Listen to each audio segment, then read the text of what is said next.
What's up, you guys? Sean Ross Sapp, managing editor, FightfulMMA.com.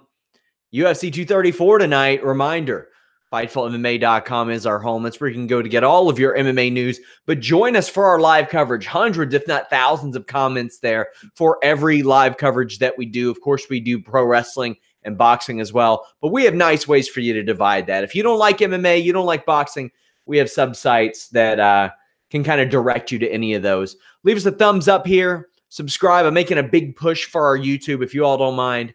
Facebook, or not YouTube, Facebook rather. Facebook.com/FightfulOnline. Let's go ahead and talk about tonight's show and what didn't happen. Robert Whittaker sustained a hernia yesterday and had to have an emergency surgery today.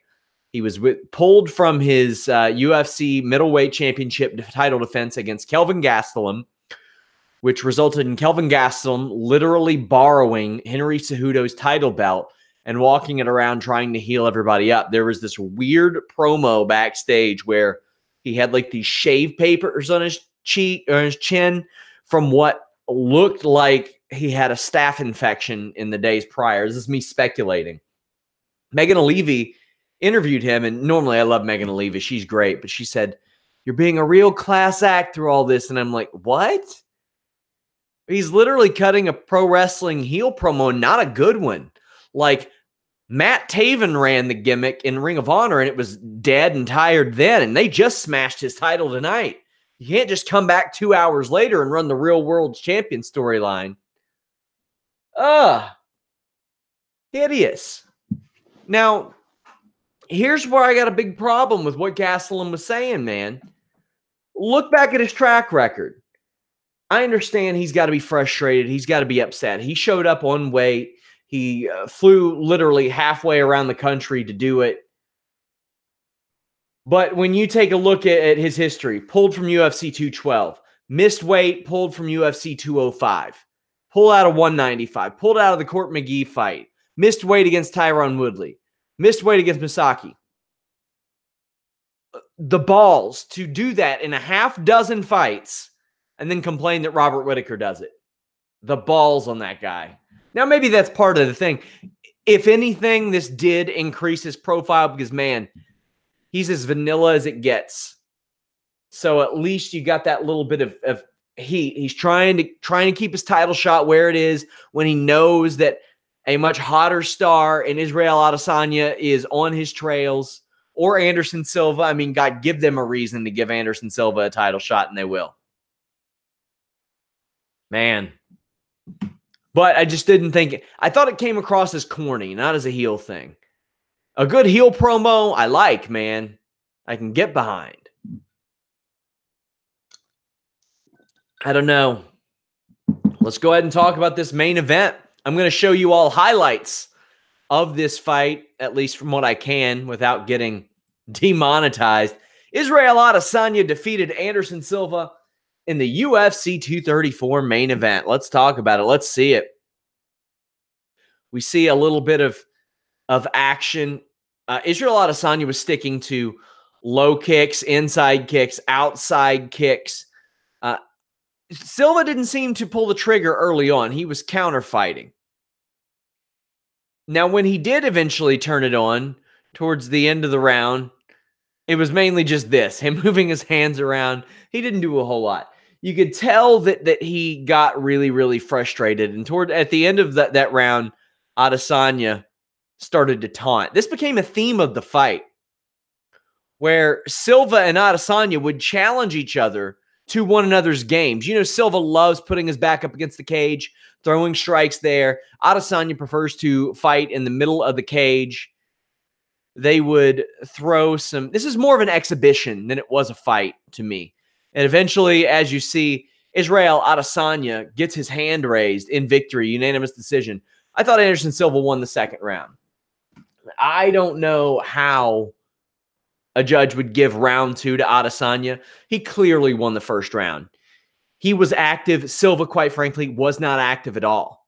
In round 2, I'm sure that Adesanya ended up outlanding Silva by about 2 strikes, but we're talking like some very light leg kicks as opposed to, now, is any Adesanya leg kick light? That easy for me to say. I'm not in there taking them. But Anderson Silva would chase Adesanya down, landed a series of strikes in succession, found a real rhythm and a pattern at times in this round. And I thought controlled the round. He landed more impactful blows and all that. All was for naught, because in round 3, he didn't have any real sense of urgency. Instead, he wanted to put on more of a show. And maybe that's what that's his MO at this stage. I have somebody in the chat saying it felt like DC Spider all over again. Yeah, but you got to remember, when Anderson Silva took that fight, you got to realize he's a middleweight facing Daniel Cormier, who is really a heavyweight. They're meeting at 205. Silva had surgery, I think, weeks before that. I can't believe he was cleared and took the fight on a few days' notice. With all that I said about Anderson Silva, this may be the best that he's looked in a long time. You could argue the Bisping fight before the stoppage that wasn't, the phantom stoppage. And the lead up to this was very good too, where they got emotional. Isreal Adesanya puts on a tough shell. We interview him a lot at Fightful.com. James Lynch does. Check him out here on the YouTube channel. But he got really emotional realizing that this fight was happening. And remember back when Anderson Silva was the king on top of everything, and people would say, Anderson, who do you want to fight? And he said, me. I want to fight my clone. This is as close as he's going to get, my guys. And Anderson Silva is, I think he's fine. I think he's good to still fight and should still fight. I think it's the right move.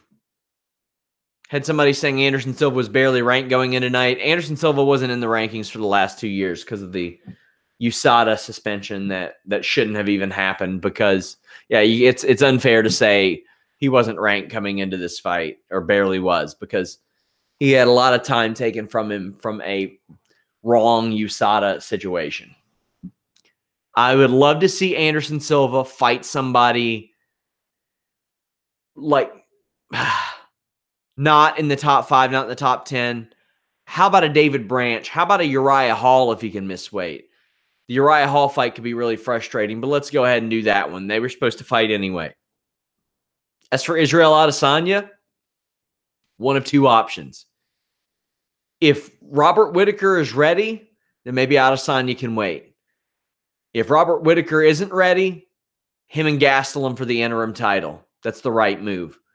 Saw a lot of people saying, what about Paulo Costa? No, this was a top contender fight regardless. So if Isreal Adesanya's next fight should be for a title.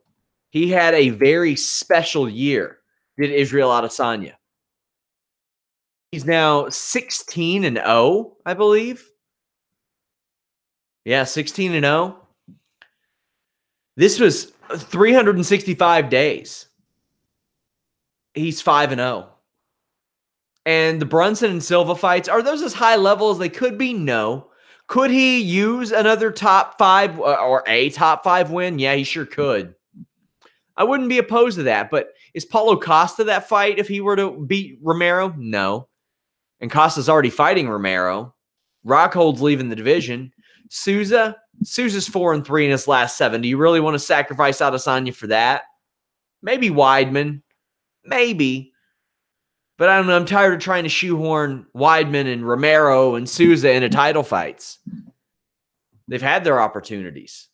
It's Isreal Adesanya's opportunity. It's Kelvin Gastelum's opportunity.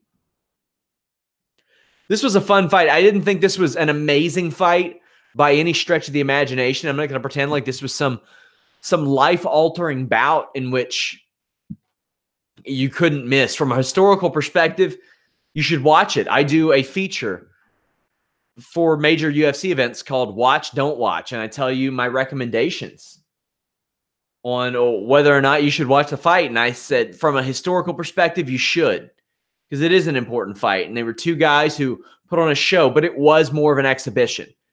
I didn't get any real feeling that either one was desperate to finish the other. Anderson Silva had his hands down an awful lot, and boy, he ate some pretty good punches. I was shocked by that. I didn't think that Anderson... I think once Anderson Silva felt the power of Adesanya, and either realized that he wasn't going to be put away or maybe Adesanya wasn't giving him everything. I guess he was fine with that. A fun fight. A fun exhibition is what this was. You had the co-main event, Lando Venata just dominating some jobber, Marcos Rosa. By the end of this fight, Marcos Rosa is 6-5. What do you want me to break down in this? This fight shouldn't have even been booked. 6-4, UFC, Chris Curtis can't get a fight. Bum. Venata drags him down to the ground, wins with a double wrist lock. Do not watch this fight as a waste of your time. Good for Lando Venata. He's making use of that new contract, which a little bit surprising that he got offered to him instead of maybe a one-fight extension. But, hey, he needed a win here. He was winless in his last 4 fights. He really did need it. Let's talk about fight of the night. Ricky Simone. He didn't really dominate Ronnie Yahya, but the scorecard said so. Ronnie Yahya was throwing as hard as he could and as often as he could to try to force Simone into a takedown attempt, but I don't know if you're Ricky Simone, how hard you got to get hit to try for a takedown on Ronnie Yahya. Like, I don't know that Ricky Simone, I'm sure Ricky Simone's been hit a lot harder, and you know that that's what Ronnie Yahya is trying to do. So you just risk it on the feet, and that's what Ricky Simone did, who also risks it every time he goes to the barber.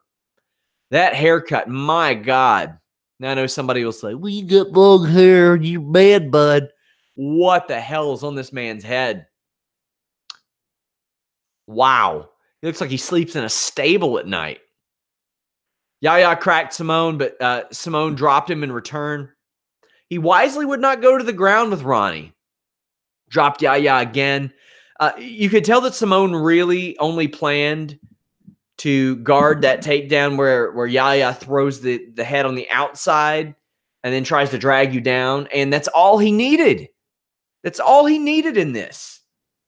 And it met with great success. Now, there was Yahya drilled him with a couple of punches towards the end of the round. Simone returns and drops Yahya again with what Cruz called a bump or a crash. It's like a shoulder block where you get in tight, you clash shoulders. Ben Henderson is one of the best all time at avoiding that. Anytime you'd see him wade in and his range wouldn't be right, like Ben Henderson would come in and his forearms would be behind the person's head. He would immediately grab double underhooks or body lock and then push off. It was really, really good. Good stuff from him. I can't get behind a 30-25 scorecard, but I did have Ricky Simone winning. This should have been fight of the night. I don't know who got it. I've got my eyes on the Fightful MMA Twitter feed as Jeremy Lambert will be covering the proceedings from tonight, or tonight's post-fight press conference. But this should be the extra 50,000, not Adesanya, Silva. These two guys threw down, and they are more than deserving of an extra 50,000. Ricky Simone. What's next for Ricky Simone? Well, I think I think he's got a top 15 fight coming his way. 14-1. He's 3-0 in the UFC. He's had a very, very good year. Really came out of nowhere because he's one of those guys that, okay, so he had the Dana White's Contender Series fight, but he didn't have like an impressive performance. It was a split decision win. He spent some time in LFA, won both times there, and then has had a great year.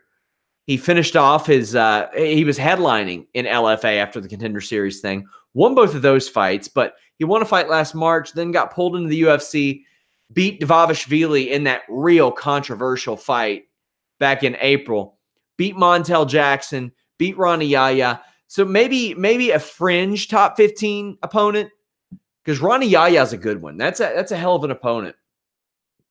I think it would be fair to see him on another main card as well. And he beat a top 15 guy here, so why not a Peter Yan, a Thomas Almeida, an Alejandro Perez, a Cody Stamen? Like, why not? They're top 15 guys at this stage. We don't see a wealth of these names from flyweight flowing into bantamweight, and apparently they're cutting some of these flyweights like Dustin Ortiz anyway. One more down the card. Montana Dolorosa, number 14, jobbed out Nadia Kassam. Man, shocker. Nadia Kassam smokes and tore tendons in her hand by punching a damn car. So Kassam is 5-0 as a pro. I think she was 1-0 as an amateur. Her first 5 opponents between those two, 0 wins. 0 wins. Man, it showed here. Kassam got rushed and taken down. She had no answer for De La Rosa. Round 2 sees more of the same. Kassam is tripped to the ground. The extent of her success are some strikes from the guard. She's really getting an ass whipping. I love me some strikes from a triangle mount. I love it. One of my teammates, Brian McDowell, had a real fun fight. Amateur fight against Sean Lloyd. Finished it like that. One of my favorites ever. I love strikes from a triangled mount. You can do anything from there. You can give the person a noogie if you want. You can run the old Kenny Omega PWG chainsaw spot on them if you want to. Rake your forearm across their face. You can do anything you want from that spot. Now, I don't know how Kassam survived this. This was the most promising thing I saw out of Nadia Kassam in this fight, was that she was able to withstand so much from this triangle mount, because when you are in a triangle on the mount, the triangle armbar is right there too. Also the modified one too, where you lace the arm around the opponent's arm, but it opens up to everything. And Montana Dolorosa had such trouble putting away Kassam that she was like, shit, let me sit out and do this triangle from my back even, or from my side. Now, Kassam was throwing her legs up. That's a real sign of inexperience. You're a lot better off putting your feet next to your ass and trying to bridge and roll anything, creating space that way. I don't know about that throwing the legs up gimmick that she was doing. That almost would have put her in the hold even worse. Check out the second round of this one if you missed it. It's fair. Jim Crute embarrassed Sam Alvey. Oh, man. Feels like we've seen this Sam Alvey entrance every 2 months, because we do. He averages, over the last decade, 4.6 fights per year. Over the last year, whether he won or lost tonight, he cleared $300,000. Now, should it be more than that? You're damn right it should be. The amount that Alvey fights, how he takes fights on short notice, Alvey should have cleared $500,000, $750,000. That's what the pay should be for a guy like that. But $300,000, based on scale, pretty good. There's a real awkward finish to this. Crute just won. Cracked Alvey. Alvey fell face down, and Crute walks away. But Mark Godard let it go. Now, keep in mind, Sam Alvey has been critical of Mark Godard in the past and in the future about not letting him go long enough. So this fight probably should have been stopped here. Now, I know they say, oh, you never stop the fight yourself, and you don't. You don't. But the fact that Godard let this go, I called it the green mushroom one-up. He gave Sam Alvey the old Super Mario green mushroom one-up. He should have been dead. That should have been it. He should have been hitting the bricks. But he got another shot. And what happened? Jim Crute beat that ass. Alvey was able to like gain some momentum off a scramble, but Crute swept him, turtled him up, and finished him. Boy, if I love a triangle mount offense, I love a good turtle up offense a little bit more. Alvey's pissy. He is embarrassing himself. Crute did some of the embarrassing for him. But man, I love Alvey's demeanor in general, but this was completely unprofessional. Completely unprofessional. This was borderline Jason High behavior. Arguably a little bit more obnoxious than Jason High, and Jason High never got back in the UFC. Like, Alvey was very lucky to gain that takedown, but he was swept immediately. Godard did the right thing stopping that fight when he did, but he should have stopped it earlier. Man, nuh-uh. I hope Alvey takes a look at this tape and says, man, you know what? I was wrong. Mark Goddard was right, at least in the scope of his argument. Mark Goddard would have been right to stop the fight when the first face down, ass up happened. When Jim Crute turned Sam Alvey into a ludicrous lyric, you stop the fight. It's over. But considering that Alvey complained about how Goddard stopped his fights too early, Goddard says, all right, homeboy, here you go. Here's your one opportunity. Do not miss your chance to blow. He did. Jim Crute wins. Got a good prospect at light heavyweight. He's going to take some time. Watch this fight. This was a good one. Devontae Smith committed justifiable homicide on Dong Hyun Ma. My God. Smith was in and out really well, landed a few calf kicks. And when Ma goes into brawl, keep in mind, Ma is the former Dong Hyun Kim, who is not the Dong Hyun Kim that you all know of. But that's probably one of the reasons he changed his name. Smith turned up the heat. He's another Contender Series product.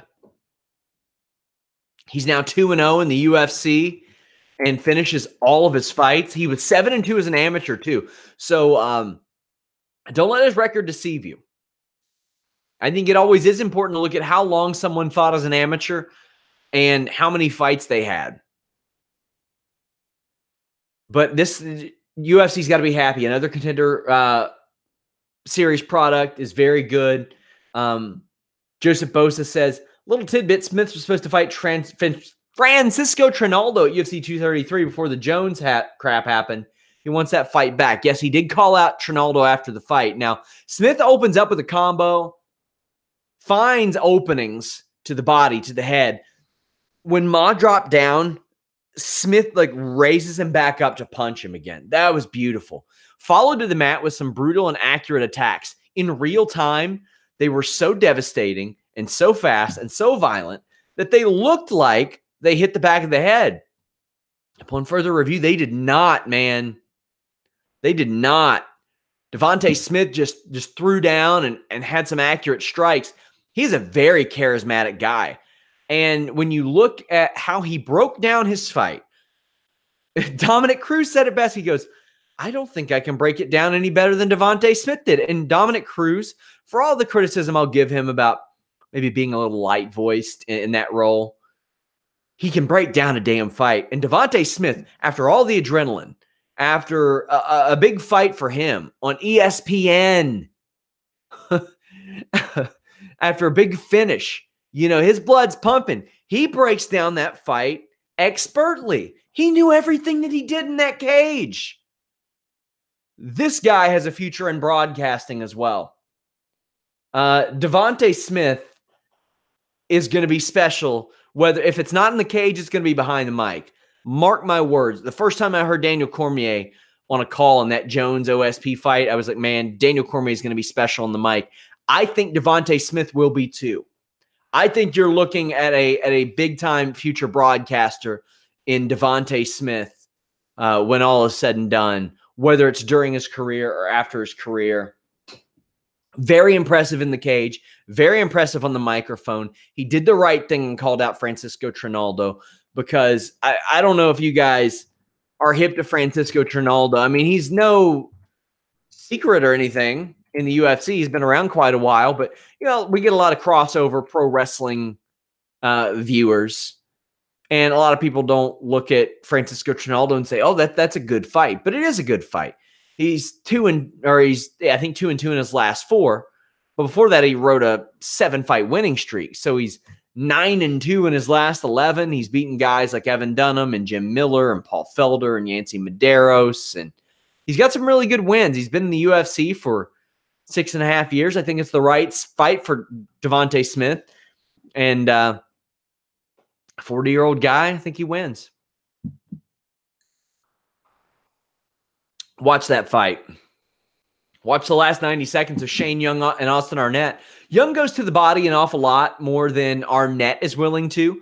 Arnett lands the occasional big shot, but Young is able to walk him down. Those big shots are heavy, though, from Arnett. Arnett gets dropped at the end of the third round. The last minute in particular ruled. I love that. Young gets the win, gives a passionate post-fight speech about suicide. The post-fight was worth watching as well.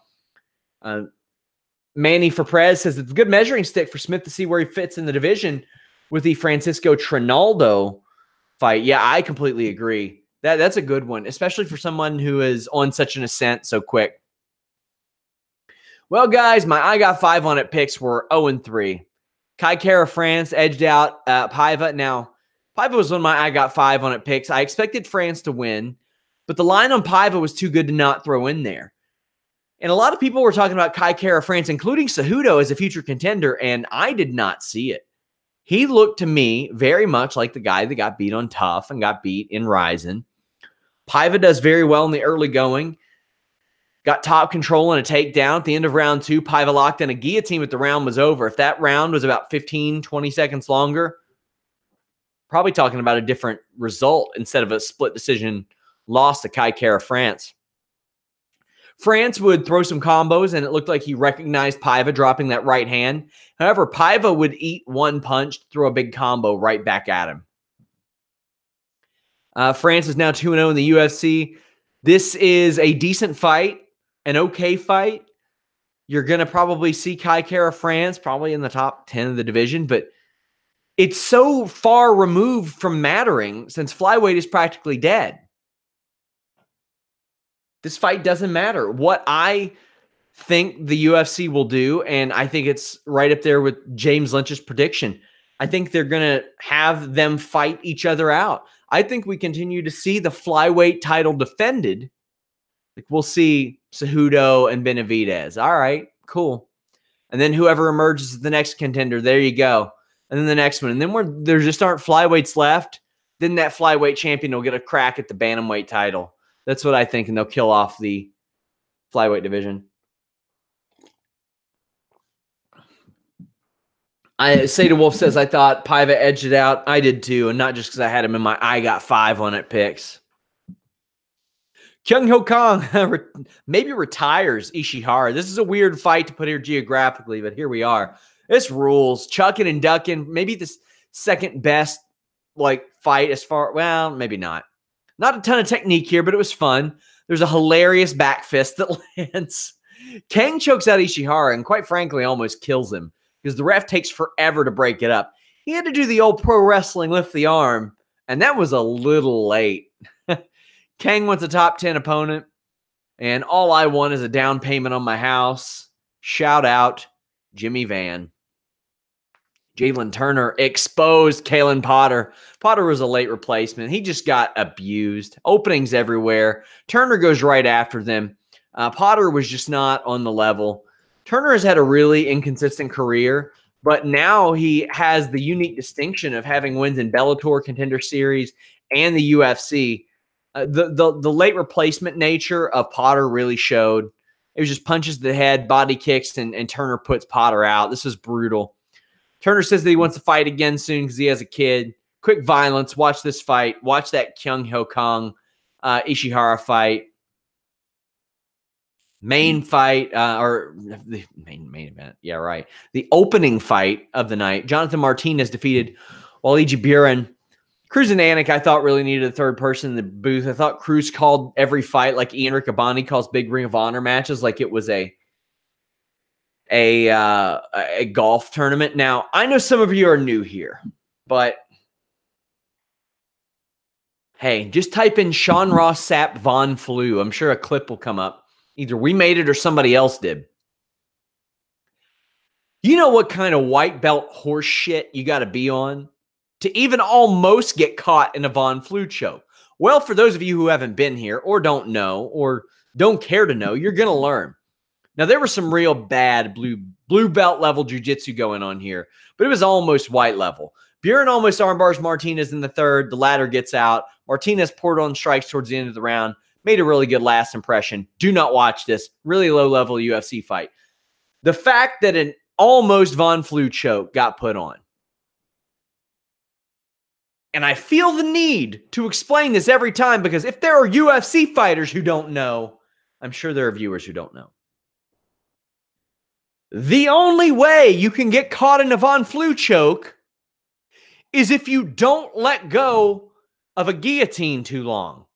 So you're holding onto a guillotine, someone takes you down or moves into side on you. You let go. Well, why do you let go? Because that person can then throw their arm, their forearm, underneath your head. And because you have your own carotid artery cut off as you're trying to apply a choke, you apply that pressure downward. All you got to do is let go. However, there are some people like OSP who were able to land a couple and were able to perfect it. Like OSP, if you leave your guillotine choke on just a fraction of a second too long on OSP, he has drilled that enough and practiced that enough to where you're done. You are Abraham Lincoln, John Wilkes Booth, and John Wilkes Booth is coming up there with a hammer to break your butt. That's it. Should have listened to the girl, John. Calm down. Just calm down. Let go of the damn guillotine. You know how long it takes you to figure that out in a grappling class? Usually a couple weeks max. Because everybody knows how to throw on a front choke. Everybody knows how to throw on a guillotine. And usually everybody holds on to it too long. They get Vaughn Flu'd. Your coach comes by and says, don't do that again. That's why. Or the person you're rolling with. And then you never do it again. The first time I got caught in a Vaughn Flu choke was the last time I got caught in a Vaughn Flu choke. Mother of God. Dana White's up at the press conference, says that Whittaker is out of surgery. His colon and intestines popped out. They think that he had it for a while. Said if he took a shot to the stomach, he could have died. Thinks it'll be a 4 to 6 week recovery for Rob being sidelined, but was also told by someone that that's crazy. So the pay-per-view numbers were good despite losing the main event, and we'll see how it happens. A reminder, over at Fightful MMA, we have your live tweets on there. Go over, hit us with a follow. Tuesday, 2 p.m. Eastern, we're going to talk about this show at length with Showdown Joe Ferraro, once nominated for Journalist of the Year by Fighters Only magazine, and James Lynch, who will be nominated several times in the future. There aren't many people who are going to do the types of things in MMA that James Lynch does. So show him some love. Follow me at Sean Ross Sapp. We're going to talk about Velasquez versus Ngannou this week. Velasquez's last fight was the week that Fightful launched. Here's a fun fact for you. Technically, Brock Lesnar has fought more recently than Cain Velasquez. Unbelievable. Leave me a thumbs up, guys. Subscribe. I want to thank you all so much for joining me. We are on podcast platforms everywhere. We're out.